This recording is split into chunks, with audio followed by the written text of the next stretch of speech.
Hi hello வணக்கம், this is Suraj and நம்ம இன்றைக்கி எந்த படத்தை பற்றி பார்க்க போகிறோம்னா requiem for a dream, the most depressed film ever made. படத்துக்குள்ளே போகிறதுக்கு முன்னாடி நான் சில விஷயங்கள் கிளாரிஃபை பண்ணணும்னு நினைக்கிறேன். நீங்கள் இந்த படத்தை பார்க்கணுன்னு நினச்சிங்கன்னா நீங்கள் தாராளமாக பார்க்கலாம்.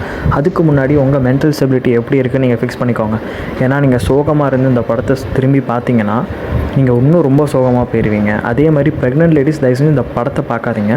யூடியூப்பில் இந்த மாதிரி பேசுகிறத வச்சு கேட்டது அதோட நிப்பாட்டிக்கோங்க. சரி, ஓகே, நம்ம இப்போ படத்துக்குள்ளே போகலாம். ஃபர்ஸ்ட் சீனில் ஒரு அம்மாவும் ஒரு பையனும் இருக்காங்க. இந்த அம்மாவுக்கும் பையனுக்கும் நடுவில் ஒரு பெரிய சண்டையை நடக்கும். ஏன்னா இந்த பையன் ஒரு பெரிய ட்ரக் அடிக்டாக இருப்பான். அவனுக்கு எப்படி காசு வேணும்னு சொல்லி அவன் ஒரு காசு வேணும்னு சொல்லி அவங்க அம்மாவை ரொம்ப டார்ச்சர் பண்ணுவான். பட் அவங்க அம்மா தரமாட்டாங்க. அதனால் அவங்க அம்மாவுக்கு பிடிச்ச ஒரு விஷயம் அதுதான் டிவி. ஸோ அந்த டிவியை அவன் எடுத்துகிட்டு போக ட்ரை பண்ணுவான். ஆனால் லாக் ஆகிருக்கும். ஆனால் அவங்க அம்மா சாவி கொடுத்து இந்த வச்சுக்கோன்னு சொல்லி கொடுத்துருவாங்க. ஏன்னா என்ன பண்ணுறது, அவனும் ஒரே பையனாக போயிடுவான். அதனால் அவங்களுக்கு தெரியும் அவன் என்ன பண்ணுறான்னு. பட் இருந்தாலும் அவனும் அவன் ஃப்ரெண்டும் சேர்ந்து ஒரு கடையில் போய் இந்த டிவியை அடமானம் வச்சு அதில் வர காசு எடுத்து ட்ரக் அடிக்க போவாங்க. ட்ரக் அடிக்கிறது எதுக்குன்னா அந்த கைண்ட் ஆஃப் ஹாலுசினேஷன், நம்ம இந்த உலகத்தில் இருக்கோன்றதை தாண்டி வேறு ஒரு உலகத்தில் இருக்கோன்ற ஒரு இமேஜினேஷனை கொடுக்குன்ற ஒரு காரணத்துக்காக தான். ஸோ அதே மாதிரி இவனுக்கு நடக்குது. இவன் ஒரு போலீஸ் ஆஃபீஸரை பார்க்குறான். அந்த போலீஸ் ஆஃபீஸரை வந்துட்டு அவர் ஒரு கன் வச்சுருக்காரு. அந்த கன் எடுத்து இவங்க ரெண்டு பேரும் விளாட்ற மாதிரி ஒரு ஹாலுசினேஷன். இதெல்லாம் அவனுக்கு ஒரு பெரிய சந்தோஷத்தை கொடுக்குது. இது எல்லாமே ட்ரக்ஸ்னாலன்னு அவன் ரொம்ப சந்தோஷமாக இருக்கான். கட் பண்ணால் இங்கே அவங்க அம்மா இந்த டிவியை இவங்க அடகு வச்சுருப்பாங்களா, அந்த கடைக்காரன் முன்னாடியே போயிட்டு அந்த டிவியை திரும்பி மீட் எடுக்கிறா. அப்போ அந்த கடைக்காரன் சொல்கிறான், இவ்வளோ பையன் அவங்க பண்ணுறானே இவ்வளோ அடிக்ஷனால் நீங்கள் போய் அவங்க போலீஸில் இல்லை யார்ட்டையாவது கம்ப்ளைண்ட் பண்ணிங்கனாலே அவங்க நல்ல ஆக்ஷன் எடுப்பாங்களே, நீங்கள் ஏன் பண்ண மாட்டேங்கன்னு கேட்கும்போது அவன் எனக்கு ஒரே பையன், நான் எப்படி என் பையனுக்கு எதிராக நான் அதை பண்ண முடியும், இந்த காசு வச்சுக்கோ, என் டிவியை மட்டும் எனக்கு கொடுத்துருன்னு சொல்லி அவங்க காசு கொடுத்து திரும்பி டிவி எடுத்துகிட்டு வந்துடுவாங்க. இவங்க டிவி மேலே அவ்வளோ கிரேஸாக இருப்பாங்க. ஏன் அவ்வளோ கிரேஸாக இருப்பாங்கன்னா அவங்களுக்கு ஒரு ஷோ அந்த டிவியில் போகும். அந்த ஷோ இவங்களுக்கு ரொம்ப ரொம்ப பிடிச்ச ஷோ. அவங்க டெய்லி டிவி பார்க்குறதே அந்த ஒரு ஷோக்காக மட்டும்தான்.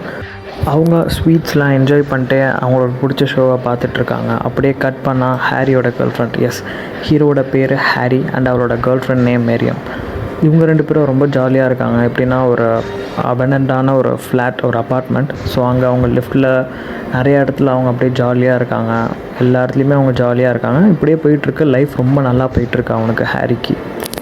அவங்க அம்மா ஆஸ் யூஷுவல் சேம் ரொட்டீன். அவங்க டிவி முன்னாடி உட்காந்துருந்து ரொம்ப சந்தோஷமாக அந்த ஷோ பார்த்துட்ருப்பாங்க. ஆனால் அவங்களுக்கு ஒரு சடன் சர்ப்ரைஸ் என்னென்னு பார்த்தா, அந்த ஷோலேருந்தே அவங்கள கூப்பிட்ருப்பாங்க. எந்த ஷோ அவங்க அம்மாவுக்கு ரொம்ப பிடிக்குமோ அந்த ஷோலேருந்தே கூப்பிட்டு நீங்கள் வாங்க எங்கள் ஷோவில் வந்து பார்ட்டிசிபேட் பண்ணுங்கன்னு சொன்னால் அவங்க அம்மா ரொம்ப சந்தோஷமாயிருவாங்க. அவங்க என்ன சொல்லியிருப்பாங்கன்னா, ஃபிட்டான ஆளுங்களை தான் எங்கள் ஷோவில் நம்ம கூப்பிடுவோம், நீங்கள் ஃபிட்டாக இருப்பீங்கன்னு நினைக்கிறேன்னு சொல்லி அவங்க சொன்னோன்னே இவங்க அம்மா யோசிப்பாங்க. ஏன் அவங்க யோசிப்பாங்கன்னா, இவங்க நிறையா சுகர் இந்த மாதிரி ஐட்டம்ஸ்லாம் சாப்பிட்டு லைட்டாக குண்டாயிருவாங்க. இவங்களுக்கு பிடிச்ச ட்ரெஸ்ஸு ஒன்று ரெட் கலரில் இருக்கும். அந்த ரெட் கலர் ட்ரெஸ்ஸை அவங்களால போட முடியாதுங்கிற ஒரு சிச்சுவேஷன் இருக்கும். அதனால் இவங்க என்ன பண்ணுறதுன்னு யோசிச்சுக்கிட்டே இருப்பாங்க. அவங்களால ஜிப்பு கூட கரெக்டாக போட முடியாது, அவ்வளோ டைட்டாக இருக்கும் அந்த ட்ரெஸ்ஸு. இவங்க என்னடா பண்ணலான்னு யோசிச்சுட்டே இருப்பாங்க. அதான் அவங்க ஃப்ரெண்டு சொல்லியிருப்பாங்க 10 pounds in 10 days அப்படின்னு சொல்லி ஒரு புக்கு படிக்க சொல்லுவாங்க. அது என்னென்னா, இந்த மாதிரி எப்படிலாம் நம்ம 10 நாள் 10 கிலோ குறைக்கிறதுங்கிற ஒரு இது மாதிரி ஒரு ஷார்ட் இது மாதிரி சொல்லியிருப்பாங்க. அதனால் நம்ம அதை ஃபாலோ பண்ணலான்னு சொல்லி அவங்க அம்மா அந்த புக்கை எடுத்திருப்பாங்க. கட் பண்ணால் ஹாரி அவனோட கேர்ள் ஃப்ரெண்ட் மாரி ரெண்டு பேருமே ஒரே ரூமில் இருப்பாங்க. அது அவங்க ஃப்ரெண்ட்ஸ் ரூம் தான். ஸோ அதனால் அவங்க அப்படியே ஜாலியாக இருப்பாங்க. அவனுக்கு லைஃப் ரொம்ப ஸ்மூத்தாக தான் போயிட்டுருக்கு. ஹாரியோட கேர்ள் ஃப்ரெண்ட் மேரியம்க்கு வந்துட்டு ஒரு ட்ரீம் இருக்கும். என்னென்னா வந்துட்டு ஒரு நல்ல ஃபேஷன் டிசைனிங் போகணும், நல்ல கோர்ஸ் அதில் பண்ணி நல்ல பெரிய ஆளாகணும்னு ஒரு ஆசை இருக்கும். அதே மாதிரி ஹாரி என்ன சொல்லுவாங்கன்னா, நீ தைரியமாக பண்ணு, நானும் என் ஃப்ரெண்டும் சேர்ந்து இந்த வர ட்ரக் பிஸ்னஸில் நமக்கு கொஞ்சோண்டு தனியாக எடுத்துகிட்டு மீதி எல்லாத்தையும் நான் சேல் பண்ணேன்னா நல்ல காசுக்கு போவோம். ஏன்னா என்னை தவிர வேறு யார்கிட்டையுமே அந்த டீலரோட நம்பரில் வேறு யாருக்குமே அந்த இது கிடைக்காதுன்னு சொல்லி அவன் ஆறுதல் சொல்லுவான். அவளுக்கு அது ரொம்ப பிடிச்சிருக்கும். அவளும் அதோட ட்ரீமை பர்சீவ் பண்ணலான்ற ரொம்ப ஆசையோடு இருக்குன்னா அவங்க அம்மா மார்னிங் பிரேக்ஃபாஸ்ட் அந்த புக்கில் சொன்ன மாதிரியே இவங்க எல்லாத்தையுமே ஃபாலோ பண்ணணும்னு சொல்லி எல்லாத்தையும் எடுத்து வச்சிட்டாங்க. No more sugar. ஸோ அதனால் அவங்க அம்மா அது எல்லாத்தையுமே சாப்பிட்டு முடிச்சுட்டு டைமை பார்க்குறாங்க, ஃப்ரிட்ஜை பார்க்குறாங்க. அவங்களுக்கு என்ன பண்ணுறதுனே தெரில. ஏன்னா ஃப்ரிட்ஜில் தான் அவங்களுக்கு தேவையான அந்த சாக்லேட், சுகர் ஐட்டம்ஸ், அந்த கார்விங்ஸோட ஹோல் மெயின் பாயிண்ட்டே அந்த ஃப்ரிட்ஜில் தான் இருக்குது. அவங்க அதை பார்த்துட்டே இருக்காங்க. அவங்களால கண்ட்ரோல் பண்ண முடியுமா இல்லையான்னு தெரியாமல் ரொம்ப கன்ஃபியூஸ்டான ஸ்டேட்டில் இருக்காங்க. பட் போக அவங்களால காரிங் சுத்தமாக தாங்கவே முடியல. அவங்களால என்ன பண்ணுறதுன்னு தெரியாமல் அவங்களோட ஃப்ரெண்ட்ஸ் கேங் ஒன்று வெளியே இருக்குது. ஸோ அதனால் அவங்களோட சேர்ந்து சன் பாத் எடுக்கலான்னா அவங்க ஃப்ரெண்ட்ஸ் கேங்கோட போய் உட்காந்துடலாம், இல்லைனா நமக்கு அந்த கார்விங்ஸ் அதிகமாகிட்டே இருக்குன்னு சொல்லி அவங்க ஃப்ரெண்ட்ஸ் கேங்கோட வெளியில் சன் பாத் எடுக்கலான்னு போய் உட்கார போவாங்க. அப்போ அவங்களோட ஃப்ரெண்ட்ஸ்கிட்ட இவங்க என்ன டிஸ்கஸ் பண்ணுவாங்கன்னா, எனக்கு இந்த மாதிரி கால் வந்துச்சு, நான் போய் அந்த டிவி ஷோவில் ஷோவில் ஜாயின் பண்ணோன்னா நான் கொஞ்சம் ஃபிட்டாக இருக்கணும், அப்போ தான் என்னை ஸ்டேஜுக்கெலாம் கூப்பிட்டு நான் நல்லா இது பண்ணுவாங்க அப்படின்னு சொல்லிகிட்டே இருப்பாங்க அவங்க ஃப்ரெண்ட்ஸ்கிட்ட. அவங்க ஃப்ரெண்டு ஓகே அதெல்லாம் பண்ணிடலாம், பிரச்சனை இல்லைன்னு சொல்லிடும் போதே ஒரு போஸ்ட்மேன் வருவான். போஸ்ட்மேன் வந்து என்ன கொடுப்பான்னு பார்த்தா அந்த இன்விடேஷன் லெட்டர், அந்த ஷோக்கான இன்விடேஷன் லெட்டரை கொடுப்பான். இவங்க ஃப்ரெண்ட்ஸ் கேங்கே ஹோலாக சந்தோஷமாயிருவாங்க. கட் பண்ணால் ஹாரியும் அவனோட ஃப்ரெண்டும் இந்த மாதிரி டீலிங் பேசிகிட்டு இருக்காங்க. நாங்கள் இந்த மாதிரி சப்ளை பண்ணி தரோம், எங்களுக்கு இத்தனை % கமிஷன் மட்டும் கொடுங்கன்னு சொல்லி அவங்க பேசிகிட்டு இருக்கும்போது அந்த டீலும் ஓகே ஆயிடுது. அவன் ஃப்ரெண்டு ரொம்ப சந்தோஷமாயிட்டு போய் நல்லா வாங்கிட்டு வா, நமக்கும் சேர்த்து வாங்கிட்டு வான்னு சொல்கிறான். இங்கே ஹாரியோட அம்மாவும் அவங்க ஃப்ரெண்ட்ஸும் லெட்டரில் வந்த டீட்டெயில்ஸ் எல்லாமே ஃபில் பண்ணி திரும்பி போய் போஸ்ட் பாக்ஸில் போட்டு ரொம்ப சந்தோஷமாக இருக்காங்க. இன்னும் கொஞ்ச நாள் எனக்கு கண்டிப்பாக அவங்க கூப்பிட்ருவாங்க, அந்த ஷோவில் கூப்பிட்டோன்னே எனக்கு ரொம்ப சந்தோஷமாக இருக்குது, நான் டிவியில் வரப்போகிறேன்னு அவங்க ஃப்ரெண்ட்ஸ்லாம் சொல்லி ரொம்ப சந்தோஷமாக இருக்காங்க. ஹாரி எப்போல்லாம் ட்ரக் எடுத்தாலுமே அவனுக்கு காமனாக ஒரு கனவு வரும், ஒரு ஹாலுசினேஷன். என்னென்னா அவனோட கேர்ள் ஃப்ரெண்ட் ரொம்ப தூரத்தில் ஒரு பீச் பக்கமாக நின்று அந்த வியூவை ரசிச்சுட்டு இருக்க மாதிரி அவர் கனவு வந்துகிட்டே இருக்கும். இவன் போய் அவளை கூப்பிடுவான், அவள் பக்கத்தில் போய் நிற்பான். அந்த கனவு டக்குன்னு பாதியிலே நின்றும். எப்போவுமே அவள் கனவு பின்னாடி திரும்பி பார்க்கும்போதே நின்றும். நம்ம கேர்ள் ஃப்ரெண்ட் யாரடா பார்க்குறான்னு பார்த்தா கதவுல இருந்து அவன் ஃப்ரெண்டு வருவான். அது ஒரு கனவுன்னு அவனுக்கு தெரியுது. அவன் ஃப்ரெண்டு ஜாலியாக சந்தோஷமாக வந்து சொல்லுவான், இந்தா இங்கே பாரு நான் வாங்கிட்டு வந்துட்டேன். இப்போது நம்ம என்ன பண்ண போகிறோம்னா நமக்குன்னு கொஞ்சம் தனியாக எடுத்து வச்சுட்டு மீதியை இருக்கிறத நம்ம அப்படியே நம்ம விற்க போகிறோம். ஏன்னா இந்த டீலர் நமக்கு மட்டும்தான் தெரியும், வேறு யாருக்கும் தெரியாது. நம்ம எவ்வளோ விற்றாலும் நமக்கு காசு நிறையா கிடைக்கும், இதனால் நம்ம நிறையா ட்ரக்ஸும் வாங்கலாம், நம்ம பணக்காரனாகவும் ஆயிடலாம் அப்படின்னு அவன் ஃப்ரெண்ட்ஸ்கிட்ட சொல்கிறான். கட் பண்ணால் அவங்க அம்மா டிவியை பார்க்குறாங்க, ஃப்ரிட்ஜை பார்க்குறாங்க. அவங்களால சுத்தமாக கண்ட்ரோலே பண்ண போகலாம். என்னடா பண்ண போகிறேன், நம்ம போய் சரி படுத்துடலாம் அப்படின்னு சொல்லி அவங்க படுக்கிறாங்க. சீலிங் மேலேயும் அவங்களுக்கு தேவையான அந்த ஃபாஸ்ட் ஃபுட் சுகர் ஐட்டம்ஸ்லாம் அப்படியே சுற்றிட்டே இருக்குது. இவங்க என்ன பண்ணுறதுனே தெரியாமல் இவங்க ஃப்ரெண்டு ஒன்று சொல்லியிருப்பாங்க அன்றைக்கி, ஏன்னா உனக்கு தேவைன்னா சொல்லி, எனக்கு ஒரு டாக்டர் இருந்தார், அவர் சில மெடிசன்ஸ்லாம் ப்ரிஸ்கிரைப் பண்ணார், அவர் சில மாத்திரைலாம் கொடுத்தாங்க. பட் நான் சாப்பிட்றதுலாம் நல்லா தான் சாப்பிட்டேன். அந்த மாத்திரை சாப்பிட்டக்கப்புறம் எனக்கு பசிக்கவே இல்லை. கொஞ்ச நாளுக்கு அப்புறம் எனக்கு பசிக்காமலே இருந்தேன்னா டக்குன்னு வெயிட்டு குறைஞ்சிட்டேன். அப்புறம் அந்த மாத்திரையை விட்டுட்டேன். நான் வேணால் உனக்கு சஜஸ்ட் பண்ணுறேன்னு அவங்க சொல்லியிருக்கேன். கட் பண்ணால் ஹாரியோட கேர்ள் ஃப்ரெண்ட் எங்கேயோ வெளியே போக கிளம்பிட்டு இருக்கான். அவன் ரொம்ப கோவமாக கத்துறான், நீ அவனை கண்டிப்பாக பார்க்க போயே தான் ஆகணுமான்னு சொல்லி கேட்குறான். அவள் சொல்கிறா, ஆமாம் என் வீட்டில் சொல்லியிருக்காங்க. அவன் யாருன்னா அவனுக்கு இவன் மேலே ஒரு லைட்டாக க்ரஷ் இருக்கும். அவங்களுக்கு ஃபேமிலிக்கு தெரிஞ்சவனாக தான் இருப்பான். ஸோ அதனால் இன்னும் நீ பொசிட்டிவ்லாம் ஆகாத, நான் போயிட்டு அவனை பார்த்துட்டு என் ஃபேமிலியை ஜஸ்ட் ஒரு என்னன்னு கேட்டுட்டு நான் வந்துடுவேன், இன்னும் ரொம்ப பாசிட்டிவெலாம் ஆகாத அப்படின்னு சொல்லி சொல்லுவாள். அதே மாதிரி இவனும் அவளும் ரொம்ப ரியாக்ட்லாம் பண்ண மாட்டான். அவனுக்கு சும்மா அவனை ஓட்டிட்டு அவனை அந்த மாதிரி கிண்டல் பண்ணிவிட்டு அவன் அப்படியே கிளம்பிடுவாள். இங்கே அவங்க அம்மா அவங்க ஃப்ரெண்டுகிட்ட சொன்ன டாக்டர்கிட்ட போகிறாங்க. போய் பார்க்குறாங்க, அவங்க வெயிட் எவ்வளோன்னு செக் பண்ணுறாங்க. எல்லாமே பார்த்துட்டு அவர் சில ப்ரிஸ்கிரிப்ஷன்ஸ் எல்லாம் எழுதி கொடுக்குறாரு, மாத்திரையெல்லாம் நீங்கள் போட்டுகிட்டே இருந்தீங்கன்னா நீங்கள் ஒரு மாதத்துக்குள்ளே ஒல்லியாயிருவீங்கன்னு அவர் சொல்லிட்டு அவர் கிளம்பிட்டார். இங்கே ஹாரி அவன் ஃப்ரெண்ட் என்ன பண்ணுறாங்கன்னா அவன் சொன்ன மாதிரி, ஹாரி சொன்ன மாதிரியே ட்ரக் அவங்களுக்கும் தனியாக கொஞ்சம் எடுத்து வச்சுட்டு மீதி எல்லாத்தையுமே விற்க ஆரம்பிக்கிறாங்க. அவங்க நினச்சதை விட காசு பயங்கரமாக வர ஆரம்பிச்சிருச்சு. இவ்வளோ அவளோட ட்ரீம்ஸ் எல்லாம் பர்சீவ் பண்ண ஸ்டார்ட் பண்ணிட்டான். ஏன்னா காசு நிறையா இருக்கனால இவன் நிறையா அவளோட ட்ரீம்ஸ்லாம் சொல்கிறா, அவனும் நல்லா நிறைவேற்றுறான். நல்லா ஃபோட்டோஸ்லாம் எடுத்துக்கிறாங்க. இவன் ஃப்ரெண்ட்ஸு எல்லோரும் செம சந்தோஷமாக இருக்காங்க. கட் இங்கே அவங்க அம்மா அந்த டாக்டர் கொடுக்குற ப்ரிஸ்கிரிப்ஷனுக்கு ஏற்ற மாதிரி மாத்திரையெல்லாம் அவர் கொடுத்ததை அதுக்கேற்ற மாதிரி அடுக்கி வச்சுட்டு காலைல இவ்வளோ, மத்தியானம் இவ்வளோ சாப்பிடணும், நைட் இவ்வளோ சாப்பிடணுன்ற ஆர்டரில் ஃபுல்லாக அடுக்கி வச்சிட்டாங்க. சந்தோஷமாக அதை சாப்பிட்டு முடித்த கையோட போயிட்டு அவங்களுக்கு கார்விங்கான அந்த ஃபுட்ஸ் லைக் அந்த டெசர்ட்டு, சுகர் நிறையா இருக்கிறது, அப்புறம் சாப்பாடு, பர்கர், அது இதுன்னு அவங்க நிறையா சாப்பிட்றாங்க. ஜாலியாக இருக்காங்க. அவங்க ரொம்ப சந்தோஷமாக ஃபீல் பண்ண ஆரம்பிச்சிட்டாங்க. அந்த டாக்டர் என்ன கொடுத்தாருன்னா அவங்களுக்கு சுத்தமாக ஐடியாவே இருக்காது. பட் அவங்க இதெல்லாம் பண்ண அவங்களுக்குள்ளேயே ஒரு விதமான ஹாப்பினஸ் நிறையா வர ஸ்டார்ட் ஆக ஆரம்பிச்சிருச்சு. ஹாரியோட ஃப்ரெண்ட் இருக்கான்ல, அவனுக்கு அவங்க அம்மானா ரொம்ப பிடிக்கும். அவனுக்கு சம்டைம்ஸ் இந்த ட்ரக்ஸ்லாம் எடுத்ததுக்கப்புறம் என்ன ஹாலுசினேட் ஆகும்னா அவங்க அம்மாவோட பேய் அவன் படுத்திருக்க மாதிரி, அவங்க அம்மா கைக்குள்ளேயே அவன் இருக்க மாதிரி அவன் கனவு காணுவான் எப்போவுமே. ஏன்னா அவங்க அம்மா அவனுக்கு அவ்வளோ பிடிக்கும். அவங்க அம்மா அவனை நேர்மையாக இருக்க சொல்லி தான் வளர்த்துருப்பாங்க. ஆனால் அவன் இப்போ இருக்க சிச்சுவேஷன் நினச்சி அவன் கொஞ்சம் சோகம். அம்மாவுக்கு ரிசல்ட் கொஞ்சம் கொஞ்சமாக தெரிய ஆரம்பிச்சிருச்சு அந்த மாத்திரனால. ஏன்னா முன்னாடி கொஞ்சம் கூட செட் ஆகாத அந்த ரெட் ட்ரெஸ் இப்போது ஜிப்பு கொஞ்சம் மேலே முடிக்கும் போக ஸ்டார்ட் ஆயிடுச்சுனோடனே அவங்க அம்மா ரொம்ப சந்தோஷப்படுறாங்க. அவங்க ஃப்ரெண்ட்ஸ்லாம் சொல்கிறாங்க, இந்த டாக்டர் சூப்பர், எனக்கு வெயிட் குறையிறது அப்படியே தெரியுது, என்னால் அந்த ரெட் ட்ரெஸ்ஸை போட முடியுதுன்னு அவங்க ஃப்ரெண்ட்ஸை சொல்லணுன்னே அவங்க ஃப்ரெண்ட்ஸ்லாம் ரொம்ப சந்தோஷமாக இருக்காங்க. பரவாயில்ல, அவனை எப்படியும் நாங்கள் இதில் பார்க்க போகிறோம். அங்கே பார்த்தா இங்கே அந்த லெட்டர் கொடுக்குறவரும் வராரு. லெட்டர் கொடுக்குறவர்கிட்ட கேட்குறாங்க, எனக்கு ஏதாவது லெட்டர் வந்திருக்கா இல்லையான்னு சொல்லி கேட்குறாங்க. இல்லை வரல, வந்தால் நான் சொல்கிறேன்னு சொல்கிறான் அவன். சரின்னு அவங்க அம்மாவும் கொஞ்சம் சோகமாயிட்டு அவங்க உட்காந்துட்டாங்க. உட்காந்து டாக்ஸியில் யாரோ வந்து இறங்குவாங்க. யாரான்னு பார்த்தா அவங்க பையன் ஹாரியாக இருக்கும். இவங்களுக்கு ரொம்ப சந்தோஷமாக இருக்கும். ஏன்னா ஹாரி அவங்களுக்கு அவ்வளோ பிடிக்கும். அவ்வளோ நாளுக்கு அப்புறம் என் பையனை நான் பார்க்குறேன்னு சொல்லி அவங்க ரொம்ப ரொம்ப சந்தோஷமாகி அவங்க அப்படியே ஃபாஸ்ட்டாக அவனை கூப்பிட்டு போய் உட்கார வச்சு, உனக்கு என்னென்ன வேணுமோ சொல்லு, நான் எல்லாமே பண்ணித்தரேன், நான் செம்ம ஆக்டிவாக இருக்கேன், எனக்கு தெரியும் என்னென்ன பண்ணணும். ஆனால் ஹாரிக்கு லைட்டாக டவுட் வருது. எப்படி அம்மா இவ்வளோ ஆக்டிவாக இருக்காங்க இவ்வளோ வயசில், எனக்கு என்னமோ டவுட்டாக இருக்கேன்னு அவங்க யோசிச்சுட்டே இருப்பான். அவன் என்னடா. ஹாரி கொஞ்ச நேரம் உட்காந்து அப்சர்வ் பண்ணிட்டே இருக்கான். அப்புறம் தான் தெரியுது அவங்க அம்மா பல்ல கடன்னு ஆடிக்கிட்டே இருந்திருக்கு. என்னடா இது இவ்வளோ ஆட்டம் ஆடாதுன்னு சொல்லி அவன் யோசிச்சுட்டே இருக்கான். அவனும் ட்ரக் யூஸ் பண்ணுறனால அவனுக்கு லேட்டராக தான் புரிஞ்சிருக்கு அவங்க ஹைப்பர் ஆக்டிவாகவும் இருக்கணும், சாப்பிடாமல் இருக்கணும்னா ஒரு ட்ரக் இருக்குது. ஸோ அதுதான் அந்த டாக்டர் ப்ரிஸ்கிரைப் பண்ணியிருக்காருன்னு இவன் அடித்து அவங்க அம்மாட்ட சொல்லிக்கிட்டே இருப்பான். நீங்கள் இனிமேல் எடுக்கக்கூடாது அப்படின்னு சொல்லிடுவாங்க. ஆனால் அவங்க அம்மா என்ன சொல்லுவாங்கன்னா, அவங்க அம்மா ரொம்ப ரொம்ப சாஃப்டாக ரியாக்ட் பண்ணிடுவாங்க. எப்படின்னா, எனக்குன்னு யாருமே இல்லை, நீயும் போயிட்ட, உங்கள் அப்பாவும் இல்லை, இனிமேல் எனக்குன்னு ஒன்று இருக்குன்னா அது இந்த ஷோக்கு போய் பார்ட்டிசிபேட் பண்ணுங்கிற ஒரு எய்ம் மட்டும்தான் இருக்குது. அந்த எய்முக்காக நான் என்னையே அழைச்சிக்கிட்டாலும் எனக்கு அது பிரச்சனை இல்லை. நான் இந்த மாத்திரையை கண்டிப்பாக போடுவேன், நான் அந்த ஷோக்கு போவேன். அதுவும் உன் கிராஜுவேஷனுக்கு நான் ஒரு ரெட் கலர் ட்ரெஸ்ஸு போட்டான்னு தெரியுமா, அந்த ட்ரெஸ் தான் நான் போட்டு வர போகிறேன், உன்னையும் நான் அந்த ஷோக்கு கூப்பிட்றேன், நீயும் வா அப்படின்னு சொல்லிடுவாங்க.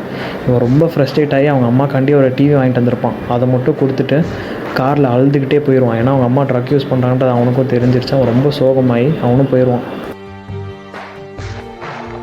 அவன் ஃப்ரெண்டு அவன் ஹெட்டை பார்க்க போயிருப்பான். அவன் ஹெட்டு தான் எல்லா ட்ரக் சப்ளையும் அவனுக்கு பண்ணுவான். இவன் என்ன சொல்லியிருப்பான்னா, நானே பண்ணித்தரேன் அவங்களுக்கு எல்லா இதுமேன்னு சொல்லி அவன் ஹாரியோட ஃப்ரெண்டு சொல்லியிருப்பான். சரின்னு அந்த ஹெட்டு கூப்பிட்டு, வா நான் உனக்கு நிறையா போர்ஷன் தரேன், நீயே நிறையா விற்று எனக்கு நிறையா சம்பாதிச்சு கொடுன்னு சொல்கிறான். இவனுக்கு ரொம்ப சந்தோஷமாக, அதெல்லாம் நான் கண்டிப்பாக பண்ணிடுவேன், நீ எனக்கு நம்பி கொடுங்க, நான் நம்பி தருவோம், பண்ண மாட்டேன்னு சொல்லிடுவான். சரி நீங்கள் என்ன வெள்ளையாக இருக்கவங்களாம் நீங்கள் டிரைவராக வச்சுருக்கீங்களே பரவாயில்லையான்னு சொல்லி பார்க்கும்போது டக்குன்னு இந்த ஓனரும் திரும்பி பார்ப்பான். என்னடான்னு பார்த்தா அவங்க 2 பேரும் போலீஸ்காரங்க. ஏன்னா அந்த போலீஸ்காரங்க கரெக்டாக பார்த்து அந்த ஹெட்டை போட்டு தள்ளிடுவாங்க, ஒரே போடா ஹெட் ஷாட்டு. இவனையும் துரத்தி போய் பிடிச்சிருவாங்க. ஆனால் இவனை எதுவும் பண்ண மாட்டாங்க, இவனை ஜஸ்ட் அரெஸ்ட் மட்டும் பண்ணிடுவாங்க. அப்படியே இங்கே அவனை ஜெயிலில் போட்டுருவாங்க. இவனும் ஜெயிலில் இருப்பான். ஆனால் இந்த விஷயம் அந்த 2 பேர்த்துக்குமே தெரியாது. ஹாரியோட கேர்ள் ஃப்ரெண்டுக்கும் தெரியாது. அண்ட் இவங்க அம்மா வந்துட்டு அந்த ஷோ நடத்துகிறவங்களுக்கு கால் பண்ணி கேட்பாங்க, என்னை எப்போ தான் கூப்பிடுவீங்க, நான் எப்போ தான் வர முடியும். ஏன் அவங்க அப்படி கூப்பிட்றாங்கன்னா, அவங்க ரொம்ப நாளாகவே அந்த பில்ஸ் எடுத்துக்கிட்டே இருக்காங்க. அவங்களுக்கு அது லைட்டாக ஒரு மாதிரி ரொம்ப ஹெசிடேட் பண்ணுற மாதிரி ஆயிடுச்சு. அவங்க போதுன்னு நினைக்கும் போது அவங்களால நிறுத்த முடியல. சரி நம்ம ஷோ பார்ப்போம் போட்டுட்டுன்னு சொல்லி பார்க்குறாங்க. பார்த்துட்டே இருக்கும்போது நல்லா தான் போயிட்டுருக்கு. திடீர்னு பார்த்தா ஃப்ரிட்ஜில் இருந்து ஏதோ ஒரு சவுண்டு கேட்குது, பொக்குன்னு. என்னடா சத்தம் இதுன்னு சொல்லி பார்த்தா அவங்க ரொம்ப பயந்துட்டாங்க. சரி ஓகே என்னென்னு அப்புறம் பார்க்கலான்னு சொல்லி வச்சுருக்காங்க. கட் பண்ணால் இங்கே ஹாரி அவன் ஃப்ரெண்டு எப்படியோ வெளியே எடுத்துட்டான். ஆனால் இதுக்காக அவங்க சேர்த்து வச்ச எல்லா காசு, அது போக இவங்களுக்குன்னு சேர்த்து வச்ச ட்ரக்ஸ் எல்லாத்தையுமே விற்று தான் இவனை வெளியே கொண்டு வந்திருக்கான். அதனால் அவங்ககிட்ட இப்போ சுத்தமாக காசும் இல்லை, ட்ரக்ஸும் இல்லை. இதுதான். ஆனால் அவள் கேர்ள் ஃப்ரெண்டால் அதை சுத்தமாக ஏற்றிக்கவே முடியல. ஏன்னா அவள் ரொம்ப அடிக்ட் ஆகிட்டா. அவள் அன்றைக்கி நைட்டு கேட்குறா, என்ன ட்ரக்ஸ் இருக்கா இல்லையா, எனக்கு ரொம்ப வயிறு வலிக்குது, என்ன பண்ணலாம் அப்படின்னு கேட்கும்போது அவன் சொல்கிறான், சுத்தமாக நம்மகிட்ட இல்லை, இனிமேல் நம்ம காசு தனியாக சேர்த்து வச்சு நம்ம வாங்கினா தான் உண்டு, மற்றபடி நம்மகிட்ட 0 காசுன்னு சொல்லி அவன் ரொம்ப ஃப்ரஸ்ட்ரேட்டட் ஆகிட்டா. ஆக்சுவலாக அவளே கொஞ்சம் மிஸ் அண்டர்ஸ்டாண்டிங்கில் இருக்கும்போது அவனோட கையை பார்ப்பான். அவனோட கையில் ஒரு மாதிரி ரெட் கலரில் பல்ஜிங்காக இருக்கும். அந்த ஊசி குத்துற இடத்துல ஒரு மாதிரி வீக்கமாக இருக்கும். அவன் அதை பெருசாக எடுத்துக்க மாட்டான், அவன் அதை அப்படியே விட்டுருவான். இவங்க அம்மா அதே டாக்டர்கிட்ட வந்து, எனக்கு இந்த மாதிரி ரொம்ப ஏதோ டிவிலாம் என்கிட்ட பேசுகிற மாதிரி இருக்குது, அதுவும் இல்லாமல் ஃப்ரிட்ஜெல்லாம் ஆடிக்கிட்டே இருக்குது, எனக்கு என்ன பிரச்சனைனே தெரில, நீங்கள் ஏதாவது எனக்கு டாக்டர் ப்ரிஸ்கிரிப்ஷன் கொடுங்க, இல்லைன்னா எனக்கு ரொம்ப இதாயிரும்னு சொன்னோன்னே அந்த டாக்டர் சுத்தமாக கண்டுக்கவே இல்லை. இதை சாப்பிட அப்படின்னு சொல்லி ஒரு மாதிரி ₹2000 கொடுத்துட்டு போயிடும். இங்கே இவளுக்கும் ஹாரிக்கும் அவனோட கேர்ள் ஃப்ரெண்டுக்கும் ரொம்ப சண்டை அதிகமாகிட்டே இருக்குது. இந்த ட்ரக்ஸ் இல்லைங்கிற ஒரு பிரச்சனைனாலேயே இவன் என்ன பண்ணுறதுனே தெரியாமல் ஒரு மோசமான ஒரு விஷயத்த அவள் கேர்ள் ஃப்ரெண்ட்டை சொல்லுவான். என்னென்னா, இப்போது நம்மகிட்ட சுத்தமாக காசு இல்லை, நீ உனக்கு தெரிஞ்ச ஒரு அங்கிள் இருக்கார்ல, உன்னோட ஃபேமிலி ரிலேட்டிவு, நீ அவரோட கொஞ்சம் நேரம் இருந்துட்டு நீ காசை வாங்கிட்டு வா, நம்ம அந்த காசை வச்சு நம்ம எப்படியோ ட்ரக்ஸை வச்சு நம்ம திரும்பி எல்லாத்தையுமே ரீகெயின் பண்ணிடலான்னு சொல்லி அந்த அங்கிளோட அவன் இருக்க சொல்லுவான் அவனோட கேர்ள் ஃப்ரெண்டை. எவ்வளோ மோசமான ஒரு விஷயம், ஒரு பாய் ஃப்ரெண்டு கேர்ள் ஃப்ரெண்ட்டை சொல்லக்கூட இப்படிலாம் நடக்குமான்னு நினச்சிட்டு இருக்கும் போதே அவன் இந்த மாதிரி சொன்னோன்னே இவளுக்கும் இந்த ட்ரக் அடிக்ஷன் மேலே இருக்க அந்த வெறியில் சரி ஓகே நான் பண்ணுறேன்னு சொல்லி அந்த அங்கிளோட டேட்டுக்கு போகிறாள். அதே மாதிரி இவன் வந்துட்டு கேட்குறா, ஃபஸ்ட்டு நம்ம காசு நார்மலாக கேட்டு பார்ப்போம்னு சொல்லி கேட்டு பார்க்கும்போது அவன் வந்துட்டு கையை பிடிக்கிறான். கையை பிடிச்சோன்னே இவளுக்கு என்ன கோவம் வருதுன்னா, அப்படியே அந்த ஃபோக் எடுத்து நம்ம அவன் கையில் குத்திடலான்னு சொல்லி ஒரு கோவம் வருது. அதே மாதிரி அவள் இமேஜினும் பண்ணுறான்.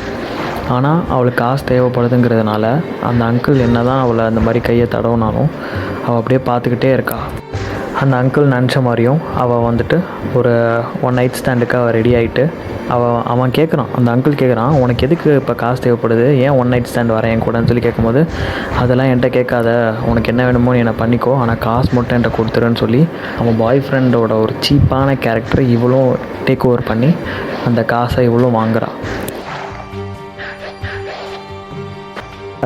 அவளால் சுத்தமாக முடியல. லிஃப்ட்டில் வரும்போது கூட ஒரு மாதிரி கடுப்பாக ஹாலுசினேட் பண்ணி வாந்தி எடுத்து அந்த மாதிரி தான் வந்து அவள் வீட்டில் வந்து உட்கார்றா. அப்போ இவனும் உட்காந்துருக்கான் சைடில்.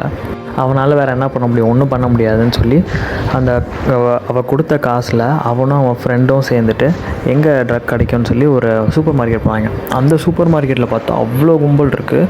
இவள் தேடி பார்க்குற வீட்டு ஃபுல்லாக ஒரு இடத்துல கூட ட்ரக்ஸ் இல்லை. சுத்தமாக அவளுக்கு பைத்தியம் பிடிக்கிற மாதிரி இருக்குது. சரி இவங்க எப்படியாவது வாங்கிட்டு வந்துடுவாங்கன்னு நினச்சிட்டு இருக்கும்போது பார்த்தா அந்த இடத்துல வந்துட்டு ஷூட் அவுட்டு. அந்த இடத்துல ட்ரக்கே வாங்க முடியாதுங்கிற ஒரு சுச்சுவேஷன் வந்தப்போ இவள்கிட்ட அங்கே நடந்ததை இவன் அப்படியே வந்து இவள்கிட்ட சொல்கிறான். ஆனால் அவள் சுத்தமாக இவனை வந்துட்டு அக்செப்டே பண்ண முடியாதுன்ற ஒரு சுச்சுவேஷனில் வந்துட்டா. ஏன்னா அந்த ட்ரக் அடிக்ஷன் அவ்வளோ மேடாக்கி அவங்க 2 பேத்துக்குள்ளேயும் அவ்வளோ ஒரு சண்டையை உருவாக்குது. இவன் என்ன பண்ணுறான்னா மற்ற ஃப்ரெண்ட்ஸ்ட்டெல்லாம் கேட்குறான், மற்றவங்க யார்கிட்டலாம் நம்பர் கிடைக்கும், வேறு ஒருத்தவங்க டீலர் கிடைக்குமான்னு சொல்லி அந்த நம்பர்லாம் தேடி ஒரு நம்பரை அவங்க ஃபோட்டோவுக்கு பின்னாடி எழுதி வச்சுட்டு அந்த நம்பரை தேடி அவன் ஒரு வாட்டி செக் பண்ணி பார்க்குறான். அவனுக்கு லைன் கிடைக்கலன்னொடனே வச்சுட்டு நான் டேரெக்டாக கலிஃபோர்னியாவிலே போய் வாங்கிட்டு வந்துடுறேன்னு சொல்லி அவன் கிளம்பிட்டான். அவனும் அவன் ஃப்ரெண்டும் கிளம்பிட்டாங்க. அவங்க அம்மாவோட நிலமை ரொம்ப ரொம்ப மோசமாகிட்டுருக்கு. எப்படின்னா டேபிள் ஃபுல்லாக அந்த டேப்லெட்டை கொட்டி வச்சுட்டு அந்த ஃப்ரிட்ஜ் நம்மளை சாப்பிட்ருமோங்கிற ஒரு பயத்துலேயே அவங்க வந்து பக்கத்தில் உட்காந்து சரி நம்ம டிவி பார்ப்போம், நம்ம ஃப்ரிட்ஜ் எதுவும் பண்ணாதுன்ற ஒரு நினைப்பில் அவங்க வந்து பக்கத்தில் உட்காந்து டிவி ஆன் பண்ணுறாங்க. ஆன் பண்ணி பார்த்தா அவங்களே அந்த டிவியில் இருக்காங்க. அவங்க அதை பார்த்து ரொம்ப சந்தோஷப்படுறாங்க. நம்ம டிவியில் வந்துட்டோம், எப்படியோ நமக்கு சந்தோஷமாக இருக்குன்னு ஒரு பயத்தில் டக்குன்னு பார்த்தா அந்த ஃப்ரிட்ஜு கத்துது. அவங்க ரொம்ப பயந்துட்டே அவங்க சரி நம்ம ஷோவே பார்ப்போம், அது எதுவும் நம்மளை பண்ணாதுன்னு நினச்சில அவங்க பார்க்குறாங்க. அவங்க நினச்ச மாதிரியே அவங்க அந்த டிவியில் இருக்காங்க. அவங்க எப்படிலாம் இருக்கணும்னு நினச்சாங்களோ அதே மாதிரி அவங்க டிவியில் இருக்காங்க. ஆனால் அந்த ஃப்ரிட்ஜ் அவங்கள ரொம்ப பயம்படுத்திகிட்டே இருக்குது. திடீர்னு பார்த்தா இவங்க வீட்டுக்குள்ளேயே வந்துட்டாங்க. அந்த ஷோலேருந்து டேரெக்டாக இவங்க இதுலேயே ஜம்ப் பண்ணி இவங்க வீட்டுக்குள்ளேயே ஜம்ப் பண்ணி அந்த ஆங்கரும் சரி இவங்களும் சரி அப்படியே இந்த இவங்களோட இருக்க வீட்லேயே ஜம்ப் பண்ணி இவங்களாம் இங்கே இருக்காங்க. இவங்க கேட்குறாங்க, அவங்க ஹாலோசினேஷன் தான் அது, பட் அவங்க கேட்குறாங்க நீங்கள் என் வீட்டுக்கு வரீங்க, நீங்கள் ஏன் வந்தீங்க அப்படின்னு சொல்லி அவங்களே கேட்க ஆரம்பிச்சிட்டாங்க. பைத்தியம் பிடிக்க ஆரம்பிச்சிருச்சு அவங்களுக்கு. எல்லாமே முடிஞ்சிரும்னு நினச்சா ஹோல் டிவியில் என்னென்ன செட்டு போடுவாங்க, அந்த கேமரா லைட்னிங் எல்லாமே இவங்க வீட்டுக்குள்ளேயே வர மாதிரி இவங்க நினச்சிக்கிறாங்க. அது அவங்க ஹாலோசினேஷன் தான் ட்ரக் எடுத்தனால. பட் இவங்களுக்கு எல்லாமே ஒரிஜினலாக நடக்கிற மாதிரியே இருக்குது. எல்லாமே பக்கத்தில் வந்து டான்ஸ் ஆடுறாங்க, லைட்னிங் எஃபெக்ட்லாம் போட்டு ரொம்ப மோசமாக பிஹேவ் பண்ணுறாங்க. ஆனால் ஒரு கட்டத்துக்கு மேலே எல்லாம் என்ன கத்துறாங்கன்னா ஃபீட் மீ சரான்னு கத்துறாங்க. அப்படின்னா எனக்கு சாப்பாடு போடு. ஏன் இப்படி கத்துறாங்க, ஏன் இந்த மாதிரி ஒரு ஹாலோசினேஷன் இவங்களுக்கு வருதுன்னா இவங்க ரொம்ப நாளாக சாப்பிடாமலே இருந்திருப்பாங்க. இந்த ட்ரக் யூஸ் பண்ணுறனால இவங்களுக்கு சாப்பாடுனா என்னன்னே தெரியாமல் இவங்களோட பாடியில் இருக்க ஆர்கானிசம்ஸ் இருக்கும்ல, அதுவே இவங்களை வந்துட்டு ஃபீட் மீ சராங்கிற ஒரு சிச்சுவேஷனுக்கு தள்ளுற மாதிரி இந்த கேரக்டரைசேஷன்லாம் போர்ட்ரேட் பண்ணியிருப்பாங்க.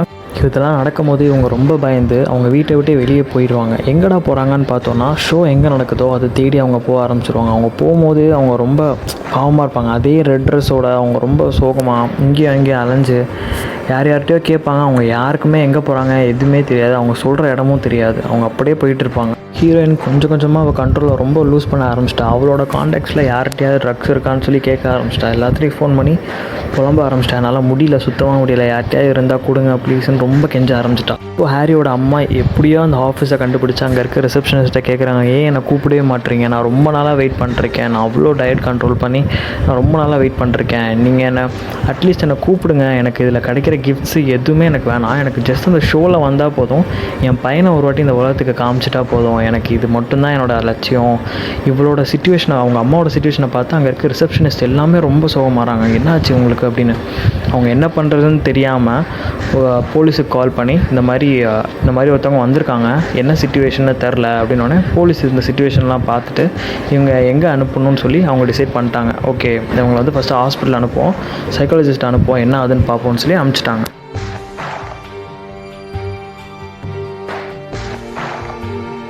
கட் பண்ணால் அவள் கேர்ள் ஃப்ரெண்ட் என்ன பண்ணுறதுன்னே தெரியாமல் முழிச்சிட்டு இருக்கும்போது அவன் ஃபோட்டோவில் ஒரு நம்பர் எழுதியிருப்பான்ல, இந்த மாதிரி இவர்கிட்ட ட்ரக்ஸ் இருக்கும், பட் அவர் ஃபோன் எடுக்கலன்னு சொல்லி அவன் வச்சுட்டு போயிருப்பான். இவன் அதை யதார்த்தமாக பார்த்தோன்னே ஃபஸ்ட்டு கால் பண்ணோன்னே ஜென் வாய்ஸ் கேட்டோன்னே டக்குன்னு கட் பண்ணிட்டா பயத்தில் என்ன பண்ணிடுவாங்கன்னு தெரியாமல். திரும்பி அவங்க சரி திரும்பி நம்ம கால் பண்ணோன்னு சொல்லி திரும்பி அவள் கால் பண்ணுவாள். அவன் ஹலோன்னு சொன்னோன்னே இவ்வளோ ஹலோன்னு சொல்லுவாள். சொன்ன செகண்டே அந்த ட்ரக் இருக்கவனுக்கு தெரிஞ்சிடும், ஓகே பொண்ணு அடிக்டாக இருக்கா, நம்ம என்ன வேணால் பண்ணலாம்னு சொல்லி ஒரு சிரிப்பான். ஹாரிக்கும் அவன் ஃப்ரெண்டுக்கும் எப்படியோ அந்த ட்ரக்கு கிடச்சிரும். கலிஃபோர்னியாவில் போய் அவங்க வாங்கிடுவாங்க. வாங்கின செகண்டே இவங்க 2 பேருமே அடிப்பானுங்க. ஃபஸ்ட்டு அவன் ஃப்ரெண்டு அடிப்பான். செகண்டாக இவன் அடிக்கும் போது அவன் ஃப்ரெண்டு பார்க்குறான், அவன் கை ரொம்ப ஒரு மாதிரி அசிங்கமாக இருக்குது, ரொம்ப ஒரு மாதிரி அழுகி போனால் எப்படி இருக்குன்ற மாதிரி ஒரு கையை பார்க்குறான். ரொம்ப கேவலமாக இருக்கான். அவன் சொல்கிறான், ஏய் இந்த கையில் ஏன்டா போடுறா, ஆல்ரெடி ஒரு மாதிரி இருக்குடா அவன் கை, அந்த கையில் போடுறானோடனே பரவாயில்ல நான் இந்த கையிலே போட்டுக்கிறேன் அப்போ தான் எனக்கு நல்லாயிருக்கும்னு சொல்லி அவன் அந்த கையிலே ஊசி ஏற்றிடுறான். இப்போது அவள் கேர்ள் ஃப்ரெண்டு எங்கேயுமே ட்ரக்கு கிடைக்கலன்ற பட்சத்தில் அந்த ஃபோன் நம்பரில் ஃபோன் பண்ணியிருப்பாள். அவன் ஒரு அட்ரஸ் கொடுத்துருப்பான், இவ்வளோ அங்கே போவான். அவன் வீட்டுக்கு போனோடனே அவன் ஒரு வெல்கம் ட்ரிங்க் கொடுத்துட்டு அவன் வந்துட்டு உள்ளே வர சொல்லிடுவான். அவனுக்கு தெரியும் கன்ஃபார்மாக இவளுக்கு வந்து ட்ரக் இல்லைனா இவள் செத்துருவான். அந்த ஒரு பட்சத்தில் இவளை அவன் அவ்வளோ கேவலமாக யூஸ் பண்ணிப்பான். எவ்வளோக்கு எவ்வளோ அசிங்கமாக யூஸ் பண்ண முடியுமோ அவ்வளோக்கு அவ்வளோ அசிங்கமாக யூஸ் பண்ணிவிட்டு அவளுக்கு தேவையான அந்த ஒரே ஒரு சின்ன பேக்கெட் ஆஃப் ட்ரக்கை மட்டும் கொடுப்பான் அவளுக்கு. ஏன்னா அவனுக்கு தெரியும் அவள் அவ்வளோ அடிக்டடாக இருக்கா, அவள் கண்டிப்பாக திருப்பி வருவான்றது அவனுக்கு நல்லாவே தெரியும். இன்றைக்கி அந்த தேவையான அத்தனோண்டு ட்ரக்கை மட்டும் ஒரு 2 நாளைக்கு வர மாதிரி ட்ரக்கை மட்டும் அவன் கொடுத்துட்டு அவன் என்ன சொல்கிறான்னா, நீ சண்டேயும் வாயேன், ஒரு பெரிய பார்ட்டி நான் அரேஞ்ச் பண்ணியிருக்கேன், எல்லாமே பெரிய பெரிய ஆளுங்களாக வருவாங்க, எல்லாமே நல்லவங்க தான், நீ வாயேன் உனக்கு பெரிய ஃபன்னாக இருக்கும், ஜாலியாக இருக்கும், நீ சும்மா வா ஃபன் பண்ணலாம் அப்படின்னு சொல்லி அவன் சொல்லுவாள். இல்லை பரவாயில்ல இருக்கட்டும்னு, பார்ப்போம், ஓகே நீ வரதா இருந்தால் வா, ஒன்றும் பிரச்சனை இல்லை, ஆனால் நீ வருவேன்னு தான் நான் நினைக்கிறேன் அப்படின்னு சொல்லிட்டு அவன் அதை கொடுத்துட்டு போயிடும். இப்போ ஹீரோ என்னடான்னு பார்த்தா வழியில் துடிச்சிட்டு இருப்பான். என்னடா ஆச்சு உனக்குன்னு சொல்லி அவன் ஃப்ரெண்டு கேட்கும்போது கை பயங்கரமாக வலிக்குதுடா, கையை காமிடான்னு சொல்லி கையை காமிக்க சொல்லுவான். பார்த்தா லிட்ரலாக ஒரு அழுகுன மீட் எப்படி இருக்குமோ அதே மாதிரி அவன் கை இருக்கும். அவன் ஃப்ரெண்டு சொல்லுவான், நான் அப்பயே சொன்னேன்லடா இந்த கையில் போடாத நீ என்னடா இது இவ்வளோ மோசமாக இருக்குது, சரி வா டாக்டர்கிட்ட போவோம் அப்படின்னு சொல்லி டாக்டர்கிட்ட கூப்பிட்டு போவான். அட்மிஷன்லாம் வாங்கி டாக்டரை போய் பார்த்தோன்னே அவன் கையை பார்த்தோன்னே டாக்டர் கண்டுபிடிச்சிருவான், ஓகேடா இவன் ஏதோ ஒரு ட்ரக் அடிக்ட்டு தான், இவன் கூட இருந்தோன்னா நம்மளையும் கேஸில் ஏற்றிடுவாங்கன்னு சொல்லிட்டு அவன் அப்படியே கிளம்பி போய் போலீஸுக்கு கால் பண்ணி உடனடியாக சொல்லிடுவான், சார் இந்த மாதிரி ஒருத்தன் இங்கே இருக்கான் அப்படின்னு சொல்லி. இப்போது இவங்க அம்மா அந்த ஹாஸ்பிட்டலில் போய் சேர்ந்துருவாங்க. இவங்க எவ்வளவோ சாப்பாடு ஊட்ட ட்ரை பண்ணுவாங்க, அதில் இருக்க அந்த ஸ்டாஃப்ஸ் எல்லாம் அவ்வளோ சாப்பாடு ஊட்ட ட்ரை பண்ணுவாங்க. ஆனால் இவங்க சாப்பிட அதை அப்படியே துப்பிகிட்டே இருக்காங்க. ஏன்னா அந்த டைப் ஆஃப் ட்ரக்ஸ்லாம் வந்துட்டு உள்ளே இன்டேக்கே அலோவ் பண்ணாது, ஃபுல்லாக அப்படியே துப்பிகிட்டே இருக்க தான் தோணும். இவங்களும் துப்பிகிட்டே இருப்பாங்க, இவங்களுக்கு என்ன பண்ணுறதுனே புரியாது. ஏன்னா சாப்பிட்டா தான் ஸ்ட்ரென்த்தே இருக்கும், ஆப்ரேஷன் பண்ணணுன்னாலும் சரி எதுவாக இருந்தாலும் சரி இவங்க துப்பிகிட்டே இருப்பாங்க ஃபுல்லாக. ஹீரோட ஃப்ரெண்டுக்கு நல்லா தெரிஞ்சிருச்சு இந்த மாதிரி நம்ம மாட்ட போகிறோம் கன்ஃபார்மான. அதே மாதிரி போலீஸ்காரவங்களும் வந்துட்டாங்க அந்த ஹாஸ்பிட்டலுக்கு. டாக்டர்ஸ்லாம் வந்து இவங்ககிட்ட பேசுவாங்க ஹீரோவோட அம்மாட்ட, இந்த மாதிரி நீங்கள் சாப்பிட்லன்னா ஒன்றுமே பண்ண முடியாது, பட் எங்கிட்ட இன்னொரு ட்ரீட்மெண்ட் இருக்குது, அதுக்கு அவங்களோட கையெழுத்து வேணும்னு சொன்னோன்னே அவங்க அம்மா அந்த கையெழுத்தை போட்டே கொடுத்துருவாங்க. அது என்னன்னு கூட அவங்களுக்கு தெரியாது, ஆனால் அவங்க கையெழுத்து போட்டு கொடுத்துருவாங்க. இப்போது ஹீரோயின் திரும்பி அதே இடத்துக்கு போகிறதுக்காக ரெடி ஆகிட்டு இருக்காங்க. மேக்கப்லாம் போட்டு இந்த வாட்டி ரொம்ப அழகாக போகணுன்னு சொல்லி. ஆனால் சடனாக ஒரு கால். அந்த கால் யாருன்னு பார்த்தா ஹாரி, நம்ம படத்தோட ஹீரோ. அவன் கால் பண்ணி அவள்கிட்ட சொல்லுவான், நீ கொஞ்ச நாள் மட்டும் வெயிட் பண்ணு, நான் எப்படியாவது வந்து நான் உனக்கு அதை கொடுத்துட்றேன், நீ ஒரு கொஞ்ச நாள் மட்டும் எனக்காக வெயிட் பண்ணணுன்னே. ஹீரோயின் மனசு லைட்டாக மாறுது. எனக்கு அவன் அழுகுறதை பார்த்தோன்னே அவளும் ஒரு மாதிரி இதாகிறா. நீ அட்லீஸ்ட் இன்றைக்காவது நீ வருவியா, இல்லை நாளைக்காவது வருவியா, நீ எப்போ வருவ, 2 நாளுக்குள்ளே வந்துடுவியான்னு கேட்குறா. நான் முடிஞ்ச அளவுக்கு நான் ட்ரை பண்ணுறேன், ஆனால் எனக்கு வர முடியுமான்னு தெரியலன்னு சொல்லி அவன் அழுதுகிட்டே ஃபோனை வச்சுருவான். ஆனால் இவன் என்ன முடிவு பண்ணாலோ அதில் அப்படியே ஸ்டபன்னாக நிற்பாள். அங்கே போகிறேன்னு அவள் முடிவு பண்ணிட்டா. அதனால் அவள் அங்கே போகிறேன்னு போனே அவள் அழுவும் போது கூட அவளோட கண்மை அழிஞ்சிடக்கூடாதுன்னு சொல்லி அவள் அதை அட்ஜஸ்ட் பண்ணுவாள். அம்மாவுக்கு அந்த ட்ரீட்மெண்ட் பண்ணுறதுக்கு முன்னாடி அந்த டாக்டர் சொல்லியிருப்பார், உங்களுக்கு இந்த ட்ரீட்மெண்ட் நாங்கள் பண்ண போகிறோம், இனிமேல் நீங்கள் கொஞ்சம் உங்களை நல்லா டேக் கேர் பண்ணிக்கிறோன்னு சொன்னோன்னே அவங்க அம்மாவும் சரி ஓகேன்னு சொல்லிடுவாங்க. ஆனால் என்ன ட்ரீட்மெண்ட்டுன்னு அவங்களுக்கு அப்போ முடிக்குமே தெரியாது. அவங்க கையெழுத்தும் போட்டு கொடுத்துருவாங்க. ஹீரோயின் திரும்பி அந்த ட்ரக் சேல் பண்ணுறவன் வீட்டுக்கே போகிறான். ஆனால் இந்த வாட்டி அவனோட வீடே ரொம்ப செழிப்பமாக இருக்குது, என்ன நடக்க போகுதுன்னு அவளுக்கே தெரில. ஹீரோவோட ஃப்ரெண்டும் அந்த ஜெயிலில் மாட்டிக்கிட்டாங்களே, அவங்ககிட்ட ஒருத்தவங்கள்ட்ட அந்த ஜெயிலில் இருக்கவங்கள்ட்ட கேட்பாங்க, உனக்கு கை வேலை செய்தால் நல்லா இருக்கா, நீ வேலைக்கு தகுதியானோன்னா அவங்க எல்லாருமே எஸ் சார்னு சொல்லணும். ஸோ அதே மாதிரி எல்லாத்துலேயுமே இவங்க வரிசையாக வந்து கேட்டுட்ருக்கும் போது ஹீரோவோட கையை பார்க்குறாங்க. ஹீரோவோட கை சுத்தமாக அழுகி போய் ஒரு மாதிரி இருக்கு. கட் பண்ணால் அவங்க அம்மாவுக்கு ஷாக் ட்ரீட்மெண்ட் கொடுக்க போகிறாங்க. ஏன்னா ஷாக் ட்ரீட்மெண்ட் வந்துட்டு ஒரு கைண்ட் ஆஃப் ஸ்டிமுலேஷன் கொடுக்கும். அது இவங்க அம்மாவுக்கு ட்ரை பண்ணி பார்க்கலாம், ட்ரை பண்ணால் ஏதாவது எஃபெக்ட் இருக்குமான்னு சொல்லி அவங்க கொடுப்பாங்க. ஆனால் அது ஃபிலிமாக பார்க்கும்போது அது ரொம்ப ரொம்ப டிஸ்டர்பிங்காக இருந்தது. ட்ரக் டீலரோட வீட்டில் ஹீரோயின் அவங்க ஒரு பப் டான்ஸர், ஒரு ஸ்ட்ரீட் டான்ஸர், அவங்க எல்லாம் பண்ணுறதோட ரொம்ப ரொம்ப கேவலமான ஒரு ஆக்ட் அவங்க வந்து பெர்ஃபார்ம் பண்ணிட்டுருக்காங்க. அவங்க அந்த ஆக்டை பெர்ஃபார்ம் பண்ண சொல்கிறது யாருன்னா, மிகப்பெரிய பணக்காரவங்க அந்த சிட்டியில் இருப்பாங்களே, ட்ரக் லார்ட்ஸ் இந்த மாதிரி சொல்கிறவங்க முன்னாடி இவங்க வந்துட்டு ஒரு அவங்க சொல்கிறதெல்லாம் இவங்க பண்ணியே ஆகணுன்ற ஒரு சிச்சுவேஷன். அப்போ தான் நாங்கள் உனக்கு எவ்வளோ ட்ரக் வேணுமோ நாங்கள் கொடுப்போன்ற ஒரு சிச்சுவேஷனில் அவளுக்கு என்ன பண்ணணுன்னு தெரியாமல் அவங்க என்னென்ன சொல்கிறாங்களோ அது எல்லாத்தையுமே அவள் பண்ணுவாள். அந்த சிச்சுவேஷனில் இருக்க எல்லா கேர்ள்ஸுமே அங்கே தான் இருப்பாங்க. அந்த இடத்துல அவங்களும் கேட்பாங்க என்ன பண்ணணுன்னு சொல்லி. மாதிரி மாற்றி மாற்றி போக கடைசியில் ஹீரோவுக்கு ஒரு கையவே ஃபுல்லாக வெட்டி எடுத்துருவாங்க. ஏன்னா அந்த கை ஃபுல்லாக அழுகிருச்சு, அவங்களால எதுவுமே பண்ண முடியாத ஒரு சிச்சுவேஷனில் அந்த கையை ஃபுல்லாக வெட்டி எடுத்துருவாங்க, மீதி கை கட் ஆகக்கூடாதுன்னு சொல்லி. அவங்க அம்மாவுக்கு எலக்ட்ரிக் ஷாக் ட்ரீட்மெண்ட் ஃபுல்லாக கொடுத்து அவங்க ரெக்கவர் ஆவாங்களான்னு பார்த்துருப்பாங்க. ஹீரோயின் லிட்ரலி ஒரு கால்களாகவே மாறிட்டா. எல்லாமே நடந்து முடிஞ்சிருச்சு. இப்போது ஹீரோ திரும்பி ஒரு கனவு வருது. அவள் தூரத்தில் நிற்கிற மாதிரி பீச் ஓரத்தில் அவன் டக்குன்னு முழிச்சு பார்க்குறான். அது எல்லாமே ஒரு கனவு, அவளும் இல்லைன்னு தெரிஞ்சிருச்சு. அவன் அவள்கிட்ட கேட்குறான், இந்த மாதிரி யாராவது வந்தாங்களான்னு சொல்லி கேட்டான். இல்லை அப்படி யாருமே இன்ஃபார்ம் பண்ணல, சப்போஸ் யாராவது அப்படி இருந்தாங்கன்னா அவங்க அவங்களுக்காக சொல்லி விட்றோன்னு அவள் சொல்லுவாள். ஆனால் அவன் சொல்லிடுவான், இனிமேல் அவள் வரப்போகிறதில்ல, இனிமேல் அவன் என்ன இந்த மாதிரி பார்த்தானா அவன் இனிமேல் நான் அக்செப்ட் பண்ணிக்க மாட்டான் அப்படின்னு சொல்லி அவன் அப்படியே அவன் கை வெட்டினதோடு சேர்த்து அவனுக்கான ஸ்டோரியை முடிச்சிடுறாங்க. செகண்ட் ஹீரோயினை காட்டுறாங்க. ஒரு ட்ரக் அடிக்ஷனால் எவ்வளோ தூரம் அவங்க லைஃப் ஸ்பாயில் ஆகுதுங்கிற ஒரு சிச்சுவேஷனை அப்படியே காமிச்சிருப்பாங்க. அப்புறம் அவன் ஃப்ரெண்டுக்கு கூட அவன் ஒரு ஜெயிலில் தான் வச்சுருப்பாங்க. அவன் ஜெயிலில் அவன் ஓகேவாக இருப்பான், ஒன்றும் பிரச்சனை இருக்காது அவனுக்கு. அவன் ஜெயிலில் இருப்பான். ஆனால் அந்த ட்ரக் அடிக்ஷனால் ரொம்ப வயிறுலாம் வலிக்கும், பட் அதெல்லாம் ஓகே. இவங்க அம்மா இந்த ஒரு கைண்ட் ஆஃப் ட்ரக் அடிக்ஷனால் எவ்வளோ மோசமான ஒரு சிச்சுவேஷன் போவாங்கன்னா, அவங்க ஃப்ரெண்டு ஒருத்தவங்க இவங்களுக்கு சஜஸ்ட் பண்ணியிருப்பாங்களே, இந்த ட்ரக் நீ சாப்பிடு, இது சாப்பிட்டதுக்கப்புறம் நல்லா ஆயிடுவேன்னு சொல்லி. அவங்க 2 பேரும் வந்து பார்க்குறாங்க. அவங்க அம்மா இருந்த கோலத்தை பார்த்துட்டு அவங்க 2 பேரும் பயங்கரமாக அழுகுறாங்க. என்னால் ஒரு சிச்சுவேஷன் இப்படி ஆயிடுச்சு என்னோடய க்ளோஸ் ஃப்ரெண்டுக்குன்னு சொல்லி அவங்க பயங்கரமாக அழுகுறாங்க. அதோடு அவங்க அம்மா ஸ்டோரியும் ஸ்டாப் பண்ணுறாங்க. திரும்பி ஹீரோயின்ட்ட போகும்போது அவங்க காட்டுறாங்க அவளோட ட்ரீம்ஸ். அவள் என்ன ட்ரீம் வச்சுருந்தா, அவள் இப்போ அவள் கையில் என்ன வச்சுருக்கா, அவளோட பழைய ட்ரீம் எல்லாமே கிழிஞ்சு சைடில் கிடக்கு. அவள் இப்போ இருக்க அந்த ட்ரக்கை தான் கட்டி பிடிச்சிட்டு படுத்திருக்கா. அவளுக்கு அவ்வளோ முக்கியமாகிடுச்சு அந்த ட்ரக்ஸ். அவன் ஃப்ரெண்டை காமிக்கிறாங்க. அவன் ஃப்ரெண்டுக்கு என்ன மாதிரி ஒரு இமேஜினேஷனாக திரும்பி அவங்க அம்மா கையிலேயே போகணும், திரும்பி அவங்க அம்மா கூடயே இருக்கணுன்ற ஒரு இமேஜினேஷனில் அப்படியே கட் பண்ணுறாங்க. ஹீரோட ஃப்ரெண்டு ஸ்டோரியும் முடிஞ்சிருச்சு. இப்போ அவங்க அம்மாவுக்கு லாஸ்ட்டாக ஒரே ஒரு இமேஜினேஷன் தான் வந்துச்சு. திரும்பி அந்த ஷோக்குள்ளே போய் அந்த ஷோவிலேருந்து என்னோடய சன்னை எல்லாத்துக்கும் உலகத்தில் அறிமுகப்படுத்திட்டு அவன் கல்யாணம் ஆக போகுது அவனுக்கு அப்படின்ற ஒரு சந்தோஷமான செய்தியை சொல்லணும் அப்படின்றது அவங்க அம்மாவோட லாஸ்ட்டு ஸ்டோரி. பட் இந்த 3 ஸ்டோரியிலையுமே எந்த ஸ்டோரியுமே நடக்கவே இல்லை. இது எல்லாத்துக்கும் காமனான ஒரே ரீசன் அடிக்ஷன். ட்ரக்குன்னு கூட சொல்ல வேணாம், அடிக்ஷன். ஏதாவது ஒரு விதத்தில் அடிக்டடாக இருந்தீங்கன்னா, முடிஞ்ச அளவுக்கு எந்த ஒரு விஷயத்துலையுமே அடிக்டடாக இருக்கணும்னு நினைக்காதீங்க. ட்ரக்குன்னு மட்டும் கிடையாது, எந்த விதத்துலேயும் எதுலேயுமே அடிக்டடாக இருக்காதீங்க. எல்லாத்துலேயுமே ஒரு லிமிட் வச்சுக்கோங்க. அண்ட் தமிழில் ஒரு பழமொழி சொல்லுவாங்கள்ல, அளவுக்கு மீறினால் அமிர்தமும் நஞ்சு. அதே மாதிரி நிறைய ஃபிலிம்ஸோட நான் உங்களை வந்து சந்திக்கிறேன். Until then, it's bye from Suraj.